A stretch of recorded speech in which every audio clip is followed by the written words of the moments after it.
नमोस्तु गुरुदेव। गुरुदेव, अगर हमारे मन में किसी को देखकर जेलसी के या गुस्सा के भाव आए तो ऐसे में हम अपने आप को कैसे स्थिर रखें, और तपस्या का असली अर्थ क्या है? मतलब चीज़ों को त्याग करना या फिर तपस्या करने से ही होता है, या फिर किसी और तरीके से भी हम तपस्या? सुबह ही से ही ये विषय चल रहा है। इच्छाओं के त्याग करने का नाम तपस्या है।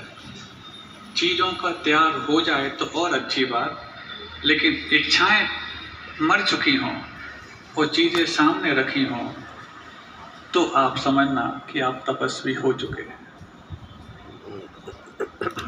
अब जेलस जब होती है तो प्रतिस्पर्धा के कारण ही होती है, लेकिन हम किसी से अधिक कंपटीशन कर रहे हैं तो पक्का है उससे हम जेलस कर रहे हैं, लेकिन उससे जेलस न करके उसकी सफलता और उसकी सफलता की बजाय हम सफलता से ही जेलस कर बैठते हैं। और जिससे हम जेलस करते हैं वो हम पाना नहीं चाहते। और यदि हम किसी व्यक्ति से कंपटीशन कर रहे हैं तो हम अल्टीमेटली सफलता से जेलस कर रहे हैं, पाना चाहते हैं सफलता, और उससे घृणा अथवा ईर्ष्या करके उसको अपने से दूर धकेल देते हैं।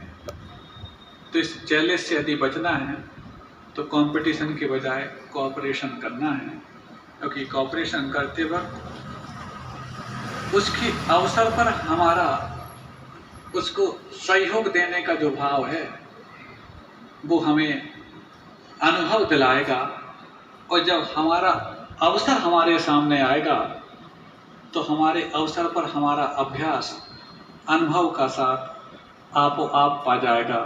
और अभ्यास और अभ्यास अनुभव इन दोनों मिलकर के ही हम अव्वल आते हैं। इस पंक्ति को भी हम चरितार्थ कर जाएंगे, क्योंकि आप भी लोग इंग्लिश में बोलते हैं practice and experience makes a man perfect. तो प्रैक्टिस तो हम कर लेंगे, लेकिन एक्सपीरियंस कहाँ से लाएंगे? तो क्यों ना हम दूसरों को कोऑपरेट करते वक्त एक्सपीरियंस लाएं, ताकि अपनी प्रैक्टिस के समय उसको जोड़ करके हम परफेक्ट बन पाएं।